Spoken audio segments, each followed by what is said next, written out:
বন্ধুরা, welcome to foodie crush.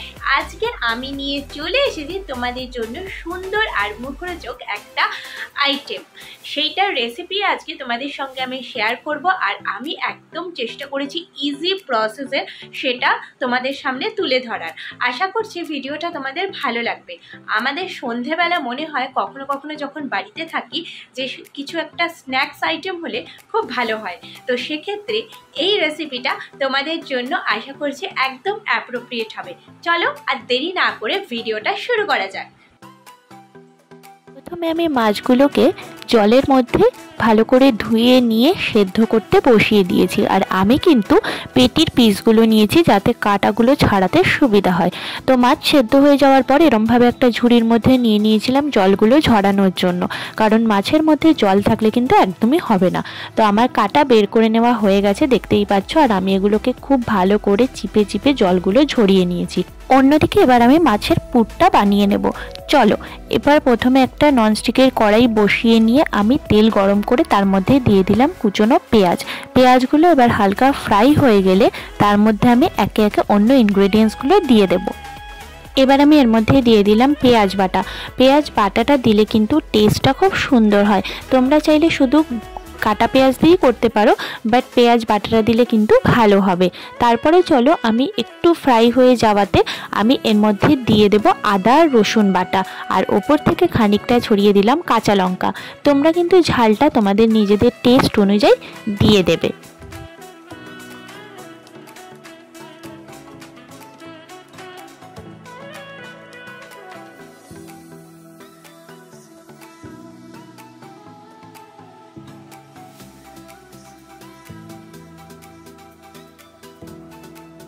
সব ইনগ্রেডিয়েন্টসগুলো আমি ভালো করে কিন্তু খুন্তি দিয়ে মিক্স করে নিচ্ছি।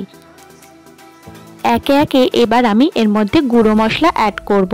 প্রথমেই দিয়ে দিলাম হলুদ গুঁড়ো, তারপরে দিয়ে দিচ্ছি লঙ্কা গুঁড়ো, আর লঙ্কা গুঁড়োটা কিন্তু তোমরা নিজেদের ঝাল আর টেস্ট অনুযায়ী অ্যাড করবে। তারপরে আমি এর মধ্যে দেব জিরে আর ধনে গুঁড়ো।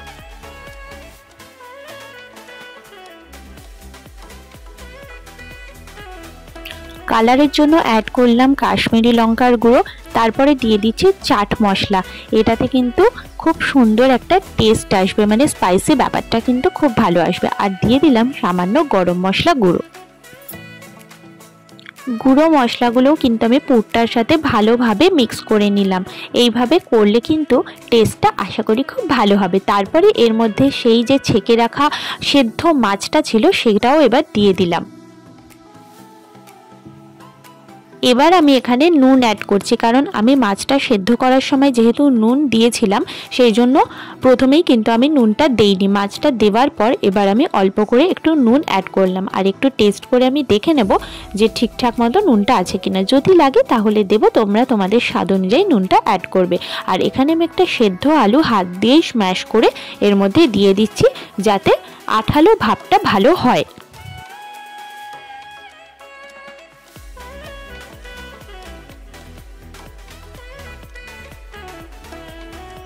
পুরটা কিন্তু অনবরত নাড়তে হবে, কারণ না হলে কিন্তু নিচে বসে যাওয়ার সম্ভাবনা আছে।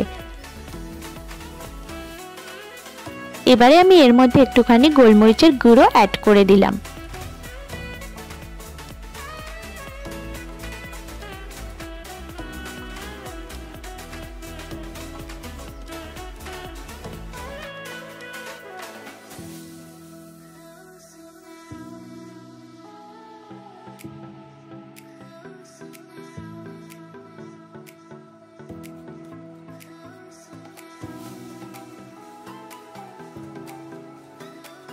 মাছের চপের পুর মোটামুটি রেডি হয়ে এসেছে, আর আমি এদিকে চলে এসেছি নেক্সট স্টেপে। একটু ব্রেড ক্রাম্বস নিয়ে তার মধ্যে আমি একটু নুন আর গোলমরিচের গুঁড়ো মিক্স করে নেব ভালোভাবে, তাতে কিন্তু কোটিংয়েও বেশ সুন্দর একটা টেস্ট হবে।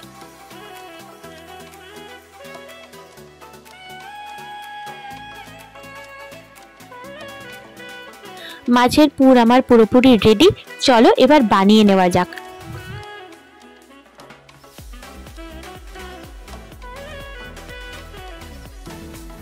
এখানে আমি সব কিছু সাজিয়ে নিয়ে বসে পড়েছি। আর ওই সাদা বাটিটার মধ্যে একটুখানি কর্নফ্লাওয়ার আর বেসন দুটোই মিক্স করে একটা ব্যাটার বানিয়ে নিয়েছি। আর ওর মধ্যেও কিন্তু আমি নুন আর গোলমরিচ গুঁড়ো অ্যাড করেছি যাতে টেস্টটা ভালো হয়। কিছুটা পরিমাণ পুর নিয়ে আমি হাতের মধ্যে ভালোভাবে একটা সুন্দর গোল শেপ দিয়ে ব্যাটারের মধ্যে ডুবিয়ে নিলাম। আর এবার দেখো ব্রেড ক্রাম্বসটা আমি চারপাশে ভালো করে কিন্তু লাগিয়ে নিচ্ছি। এবার আমি কিন্তু এখানে দুবার কোটিং করব, সেই জন্য আমি আবার ব্যাটারে একটুখানি ডুবিয়ে নিলাম। এরপরে কিন্তু আবার একটা ব্রেড ক্রাম্বসের কোটিং এর মধ্যে হবে, কারণ দুটো কোটিং থাকলে এটা বেশ একটু শক্তপোক্ত হয় আর সহজে তেলে ভাজতে গেলে কিন্তু ভেঙে যায় না, সেই কারণেই আমি দুবার কোটিং করলাম। চলো, আমার একটা চপ কিন্তু মোটামুটি রেডি হয়ে গেছে। আর দেখতেও মোটামুটি আমার মনে হচ্ছে ভালোই হয়েছে, খেতে কেমন হবে জানি না। চলো এবার বাকি চপগুলো আস্তে আস্তে আমি বানিয়ে নিই।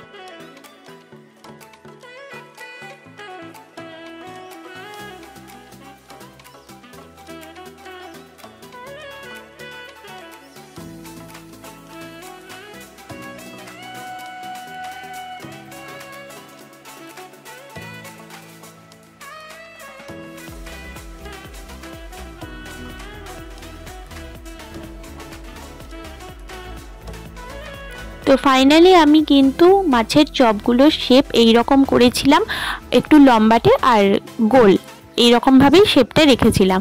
তো চলো, এটা কিন্তু সেট হওয়ার জন্য একটুখানি সময় দিতে হবে, তাই আমি এটাকে 1 ঘন্টা মতো রেস্টে রেখেছিলাম। এবারে ভেজে নেওয়ার পালা।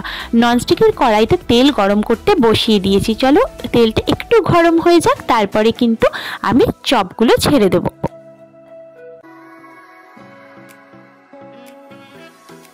এখানে আমি 4টে মাছের চপ দিয়ে দিয়েছি, অল্প অল্প করে কম আঁচে কিন্তু এগুলো ভাজতে হবে, খুব বেশি আঁচ দিলে হবে না। এবার দেখো তেলটা বেশ ফুটতে শুরু করে দিয়েছে। এক পিঠ ভাজা হয়ে গেলে আমি এবার এগুলোকে উল্টে দেব।